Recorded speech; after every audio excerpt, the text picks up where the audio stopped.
টক্সিসিটিতেই থাকি না, যেখানে টক্সিসিটি সেখানে আমি নেই। আমি এই মুহূর্তে চূড়ান্ত ব্যস্ততায় দিন কাটছে অভিনেত্রী শ্রাবন্তী চট্টোপাধ্যায়ের। কিছুদিন আগেই মুক্তি পেয়েছে তার ছবি হাঙ্গামা.com।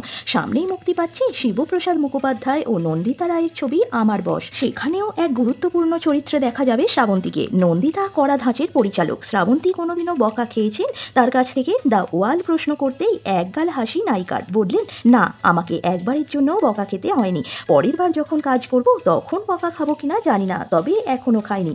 যদিও বকা খেতে আপত্তি নেই শ্রাবন্তীর। বলছিলেন বকা খাওয়াটাও নাকি উচিত, তবেই তো বুঝতে পারা যাবে ভুলটা কি। তবে ভগবানের আশীর্বাদে আমি বকা খাইনি। সেই ছোট থেকে ইন্ডাস্ট্রির সঙ্গে যুক্ত শ্রাবন্তী, সেটে পরিচালকই বস। এরকম টক্সিক বস অর্থাৎ পরিচালক পেয়েছেন তিনি কোনোদিন? লুকিয়ে রাখলেন না শ্রাবন্তী, ঘাড় কাত করে উত্তর দিলেন, হ্যাঁ পেয়েছি। এনওসি দিয়ে বেরিয়ে এসেছি। আসলে আমি টক্সিসিটি নিতে পারি না, সেই কারণেই ছেড়ে বেরিয়ে আসি।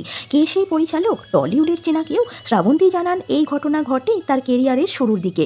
সেই সময় ধারাবাহিকে চুটিয়ে কাজ করছেন তিনি, আর সেখানেই পরিবেশ নেতিবাচক হওয়ার কারণ ছেড়ে বেরিয়ে আসতে হয়। একবারের জন্য ভাবতে হয়নি তাকে।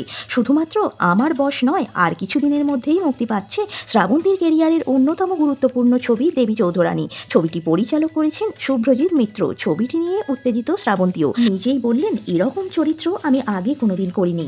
আপনি শ্রাবন্তীকে কতটা পছন্দ করেন অবশ্যই কমেন্ট করে জানান।